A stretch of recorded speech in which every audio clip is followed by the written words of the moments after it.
ओम गणेशाय नमः। ओम नमः शिवाय। मैं निखिल ज्योतिषाचार्य आप सभी का मेरे चैनल पर पुनः स्वागत करता हूं। आशा करता हूं कि आप सभी स्वस्थ होंगे। महादेव की कृपा आप सभी पर सदैव बनी रहे। ये वीडियो मीन यानी कि पाइसेस के लिए बहुत महत्वपूर्ण है, क्योंकि वीडियो है आने वाले सप्ताह यानी कि 15 से 21 अप्रैल 2024 के साप्ताहिक राशिफल के बारे में। कैसा रहेगा आने वाला सप्ताह मीन के लिए। मेरा साप्ताहिक राशिफल चंद्रमा की गति पे आधारित होता है, चंद्रमा के गोचर पे आधारित होता है। चंद्रमा नवग्रहों में से सबसे तेज भागते हैं, 2.25 से 2.5 दिन में राशि बदल लेते हैं। तो बहुत स्वाभाविक है कि पूरे हफ्ते में अलग अलग भावों में रहेंगे, अलग अलग राशियों में रहेंगे, अलग अलग ग्रहों के साथ युति योग दृष्टि संबंध बनाएंगे।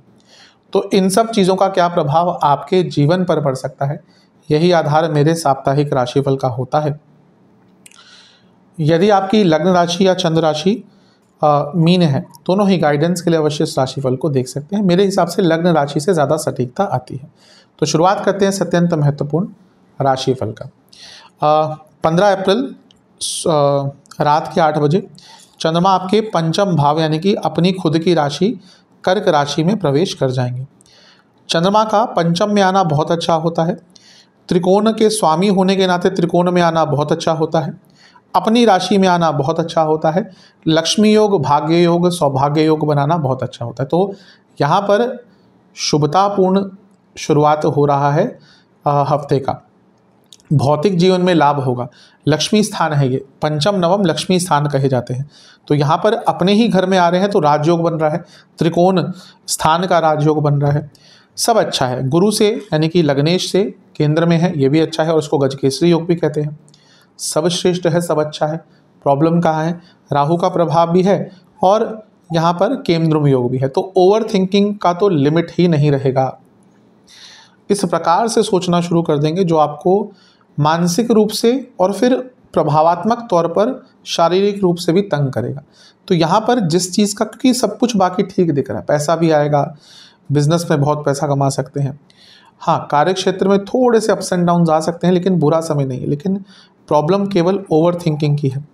यहाँ पर अपने विचारों पर कंट्रोल ही नहीं कर पाएंगे और इसके कारण प्रॉब्लम्स जो है वो बढ़ती जाएंगी।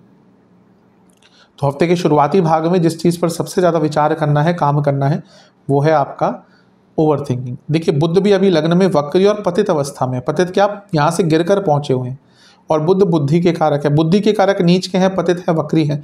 और चंद्रमा भी पंचम में आ गए उनसे और लग्न से। यानी कि अपने विचारों पर बहुत, आप जहाँ पे आपको लगे ना कि एक चीज़ के बारे में 15 मिनट से ज़्यादा सोच रहे हैं, वहीं पर अपने आप को उस चीज़ से विड्रॉ कर लीजिएगा। मुश्किल होता है, अवश्य बहुत मुश्किल होता है। मन पर ही कंट्रोल अगर हम कर पाएँ तो जीवन तो बहुत सरल हो जाएगा। सबसे मुश्किल चीज़, जो सबसे मुश्किल एक इंद्रिय है, वो मन ही है, जिस पर कंट्रोल करना। सारी जो हमारी वृत्तियाँ हैं चित्त की, वो मन को कंट्रोल, योग जितना है वो मन को कंट्रोल करने के लिए तो ही होता है। इतना ईजी होता तो बात ही क्या थी। लेकिन हाँ, कंट्रोल कीजिएगा, कोशिश कीजिएगा। नवमांश, लोगों की गलतियां मत निकालिएगा, ना ही लोगों से उलझिएगा, क्योंकि ये वो टाइम है जब आप किसी को कुछ सही भी बोलेंगे वो भी आपकी बात नहीं समझेंगे। तो जैसा चल रहा है वैसा चलने दीजिएगा। दशमांश, कार्य क्षेत्र में मन नहीं लगेगा, थोड़ा सा बोरिंगनेस सी रहेगी। बिजनेस, समय अच्छा है, पैसा बहुत आएगा, लेकिन यहाँ पर भी एक अकेलापन रहेगा। कहीं ना कहीं आपको ये लगेगा कि मैं इतना पैसा कमाता हूँ लेकिन मेरे को हेल्प नहीं, शायद फैमिली की तरफ से उतनी हेल्प नहीं मिल रही। जो भी है, एक इमोशनल हैप्पीनेस की कमी रहेगी बिजनेस में। लव लाइफ, मन भटकेगा, थोड़ा मन भटकता हुआ दिख रहा है, उस पर ध्यान देना पड़ेगा। मन एकदम विपरीत स्थिति में चला जाएगा। वैवाहिक जीवन अच्छा नहीं है, स्ट्रेस बहुत रहेगा, बर्डन बहुत रहेगा, बंधन सा लगेगा वैवाहिक जीवन। स्टूडेंट्स, अपने एक्सपीरियंस को बढ़ाइए, अपने नॉलेज को बढ़ाइए। ऐसा अभी आपको लग रहा है कि आपको बहुत कुछ आ गया, लेकिन बहुत कुछ नहीं आया। सेहत, पेट के रोग तंग करेंगे। सर्वाष्टक, नवम भाव अत्यंत बली है, आपका भाग्य स्थान, ये अच्छा है। भौतिक जीवन के रूप से तो हफ्ते का शुरुआती भाग अच्छा ही दिख रहा है। 18 तारीख सुबह के 8 बजे चंद्रमा राशि अपनी बदलेंगे और आपके छठे घर में आकर बैठ जाएंगे। और 20 तारीख रात के 8 बजे, यानी कि 18 की सुबह के 8 से 20 की रात के 8 तक चंद्रमा यहीं पर अपना गोचर करेंगे। छठे घर के चंद्रमा विपरीत प्रभाव नहीं, मिश्रित प्रभाव देते हैं। विपरीत नहीं, मिश्रित प्रभाव देते हैं। कोई अटक रहा काम पूर्ण हो सकता है। थोड़ा सा व्यक्ति के अंदर संकल्प शक्ति भी आती है, लेकिन यहाँ पे भी व्यर्थ की चिंताएं बहुत होती हैं। यहाँ पर ओवर थिंकिंग होती है। यहाँ पर जो नहीं भी है प्रॉब्लम ना, व्यक्ति उसको प्रॉब्लम में कन्वर्ट कर लेता है। किसी ने कुछ 2 हफ्ते पहले कहा था, अब वो चीज़ याद आ गई और उस पर ही सोचना मंथन शुरू कर दिया, उसने क्या कहा था, इसका कुछ और मतलब तो नहीं था, इसके पीछे कोई षड्यंत्र तो नहीं चल रहा। ये सारी चीज़ें तंग करेंगी। खर्चे थोड़े बढ़ सकते हैं। सरकार से कोई आपकी प्रॉब्लम अटक रही थी, काम अटक रहे थे, वो पूर्ण हो सकते हैं। चंद्र मंगल योग पैसे के लिए बहुत अच्छा होता है। पैसा अटका हुआ वापस आता है, अलग तरीक़ों से व्यक्ति पैसा कमाता है, लेकिन ये शनि का प्रभाव भी तो है, तो ये विषतोष बनेगा। तो थोड़ी सी नेगेटिव सोच आपकी यहाँ पर हो सकती है। इन सब से बचने का प्रयास कीजिएगा। एक अच्छी चीज़ है कि गुरु की दृष्टि है और वो बचाएंगे। अब गुरु क्या है? गुरु यानी कि कोई मैच्योर व्यक्ति, कोई बड़ा व्यक्ति। तो कोई प्रॉब्लम है, कोई भी अगर आपके जीवन में गुरु तुल्य व्यक्ति है, जैसे मैं कई बार कहता हूँ गुरु ढूंढना बहुत मुश्किल है आज के टाइम में, लेकिन कोई गुरु तुल्य व्यक्ति ही मिल जाना बहुत बड़ी चीज़ होती है। तो उनसे बात कीजिएगा। नहीं मिलता कोई तो ईश्वर के सामने, अपना महादेव के सामने, सबसे सर्वप्रथम गुरु, सर्वश्रेष्ठ गुरु, एकमात्र गुरु अगर कोई है तो केवल महादेव है, उनसे श्रेष्ठ कोई नहीं है।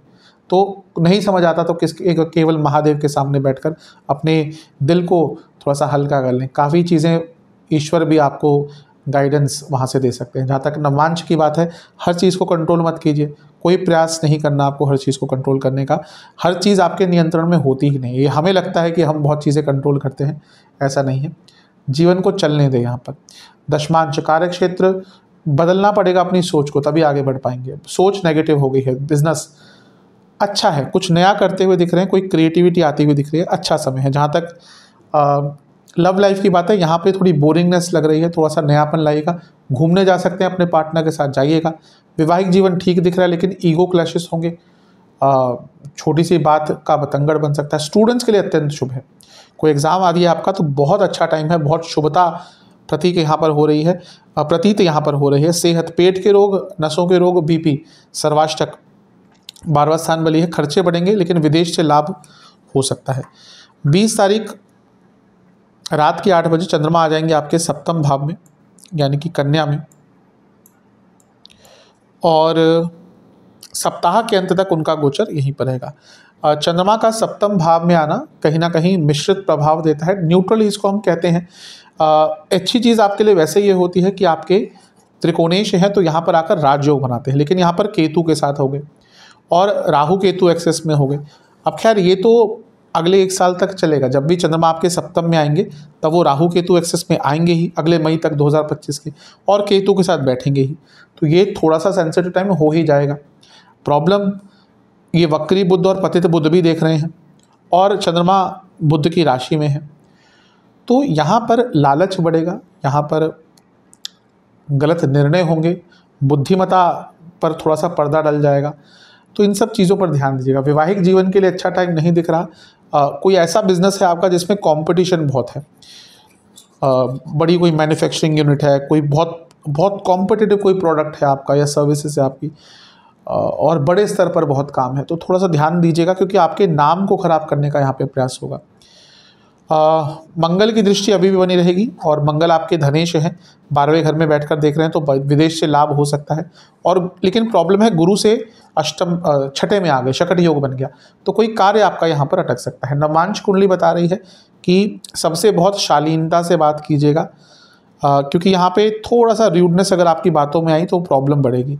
दशमांश कार्य क्षेत्र में अपने आप को समझने का प्रयास कीजिएगा, अपने विचारों को समझने का प्रयास कीजिएगा, अपने करियर पे एक थोड़ा सा काम कीजिएगा। बिजनेस यहाँ पर जैसा मैंने कहा, अगर बड़े स्तर का कोई बिजनेस है थोड़ा सा बचिएगा, कुछ लोग षड्यंत्र रच सकते हैं। लव लाइफ ठीक है सब कुछ, लेकिन बहुत बातें अपूर्ण सी रह गई हैं, उनको पूर्णता की तरफ लेके जाइए। वैवाहिक जीवन तो ठीक ही है, कोई प्रॉब्लम नहीं दिख रही। हाँ नहीं, वैवाहिक जीवन में एक प्रॉब्लम जो दिख रही है वो है अंडरस्टैंडिंग की, मतलब कि सब कुछ ठीक चल रहा होगा, अचानक से, क्योंकि केतु का प्रभाव है और ग्रहण दोष आदि का प्रभाव है, बुध का प्रभाव है, शुरुआत ठीक होगी इस समय की, लेकिन एक छोटी सी बात से बहुत बड़ी मिसअंडरस्टैंडिंग हो सकती है और उसके कारण वैवाहिक जीवन में प्रॉब्लम आएगी। स्टूडेंट्स के लिए तो अति विशेष समय है, बहुत शुभ समय है। जो स्टूडेंट्स जॉब भी ढूंढ रहे थे उनके लिए भी अच्छा समय है ये। सेहत, इन्फेक्शंस, पेट के रोग, स्लीप डिसऑर्डर, सर्वाष्टक आपका लाभ स्थान बली है, तो कहीं ना कहीं से लाभ आपको प्राप्त अवश्य हो सकता है। आपके लिए उपाय ये है कि आपको शिव चालीसा का 3 बार पाठ करना है। आशा करता हूँ कि वीडियो काम आएगा। चैनल पर नए हैं सब्सक्राइब कीजिए, वीडियो को लाइक कीजिए। मिलता हूँ अगली वीडियो में, तब तक के लिए ओम नमः।